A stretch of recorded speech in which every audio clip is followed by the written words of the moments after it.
Hi guys, and welcome to my backyard. Today I'm going to be giving you tips on how to work from home more effectively, and not really from a productive standpoint but more of a mental health standpoint. I don't actually care if you guys are working productively from home, honestly. I just want you guys to be doing okay. I know right now is pretty crazy. Everyone's in quarantine, so a lot of people are working from home that wouldn't normally, and it honestly took me like 2 years to be happy working from home, and it was really quite a process to learn like what I could and couldn't do. And I feel like a lot of people are kind of on the same page now that we're in like month 2 of quarantine. At first everyone was like, this is awesome, I get to work in my PJs, and now everyone's like, oh my god, get me out of here. So I'm gonna dive right in, try to make this as short as possible because I always just drone on when I'm talking, I feel like, and elaborate way too much, but I'm not gonna do that today. I'm gonna be good. Okay, tip number 1 is to get dressed in the morning. I don't care if you're just like wearing different sets of PJs or whatever, just like change out of what you were wearing to bed to something else. Just that changing of clothes has helped me so much feel like I can actually go do things with the day. If I don't get ready in the morning and I don't change my clothes, then I just feel like really groggy and low energy all day, and it's hard to like get back from that, and it's hard for me to like have a good day after feeling that way. So if you get dressed in the morning, that helps like relieve some of that and helps you actually feel like you're going to do something with your day. Number 2 is to go outside. I honestly think that if everyone just took like a 10-minute walk in the morning before they started their day, their lives would improve significantly. I think that going outside, especially when it's sunny and nice, just like helps your mood so much throughout the day. So if you can get outside, do. I know it's complicated now. Don't go anywhere there's a lot of people, obviously wear your mask, everything like that, but if you can go outside, even if it's just for 10 minutes, I really think that it would help your day so much. Number 3 kind of goes hand in hand, is to take a break from your electronic. I feel like we're going day to day to day, just going from like our phones to our laptops to our TVs, and that's a lot of time. And I love Netflix as much as the next person, like trust me, I can binge watch a show like a pro, but my brain feels like mush after, and I feel really lazy, and it's hard for me to like move from whatever like cave I've built in my bed watching that show or being on my laptop or just being on my phone or whatever. So just try to take a break from your electronics, just like put it in a different room, sleep with everything in a different room. That helps you so much. Number 4 that helped just improve my days a lot was journaling. I was never really good at like writing about my day or anything like that, but I got this 5-minute journal, which I conveniently have right here, and part of it is like what would make today great, and then you have to list 3 things, and that has helped me so much because I realized that it really doesn't take that much for me to have a great day. Like today, all I want to do to have a great day is like get outside, which I'm already doing, so I'm pretty much done. I would love to read today, that would make today great, and I would love to walk the dogs, which I have to do anyways. And those things seem really simple, but they actually make me really happy. So this journal helps me break it down and actually realize I'm accomplishing something and having good days without like doing that much, especially in quarantine. I feel like it's helped a lot. Number 5 is to continue your morning routine. I know that a lot of you don't have to do anything, like you don't have to like get a shower and put on makeup or blah blah blah. I feel like I've gone like a week without showering. That's why my hair's in a braid.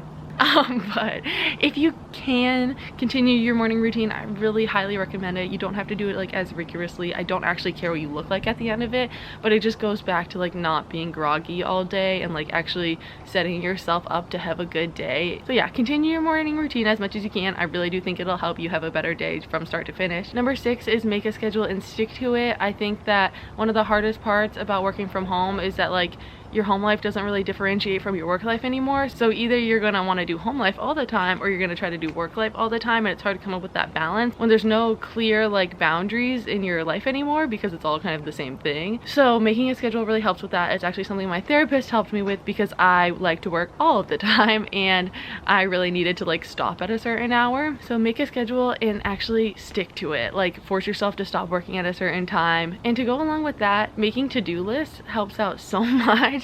It's honestly insane, but if you make a list of everything that you want to do in that day, but if you make a list of everything that you want to do in that day, it makes you feel so much more accomplished by just like checking it off. I know it sounds like really stupid, but it really helps so much. And also whenever I'm feeling overwhelmed, whenever I'm feeling overwhelmed, it helps me so much to actually just like break down everything that I need to do in a list and realize that it's not as bad as I think it is, or even if it is, at least like crossing it off makes me feel like I'm getting stuff done, and then I'm like chipping away at all the stuff that I'm stressed about. Number 8 is to take breaks when you're distracted.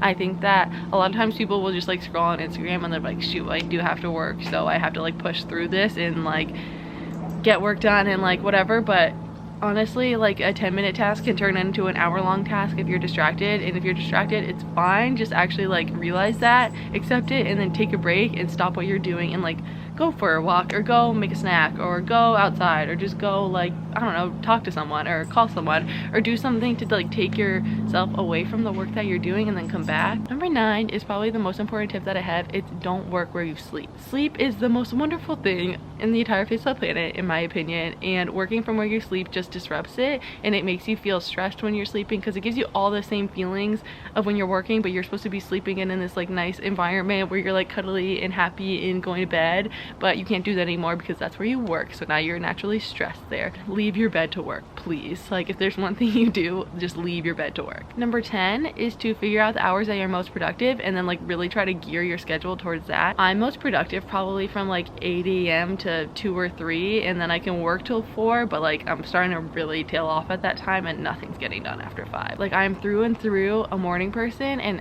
if I don't do the hardest tasks on my list in the morning, then they are just not getting done. So just knowing yourself and knowing how productive you are when will really help you like have better days, because you'll actually get the things that you need to done. You won't be stressed all the time, and by the time that you're tired, you'll be done with the day, or at least be on like the easiest task. Number 11 is so important, especially now because you can't see anyone.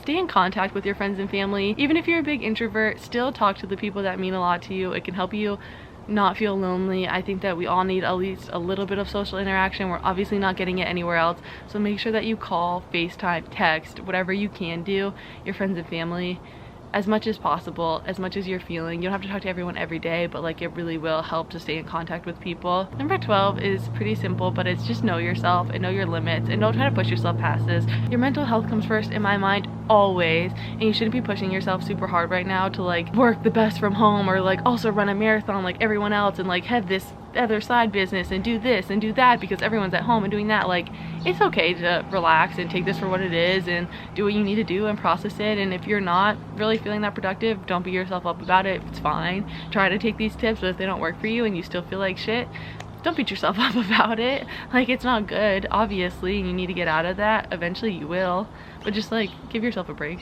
And 13 goes on with that. Only take what you can. Don't try to take on too much right now. Don't try to be like doing 4 million things right now. It goes back to the to-do list. Like, don't write 1,000 things if you can only get down like 5 today. Just the same with like taking on responsibilities and stuff like that. Don't try to take on too much.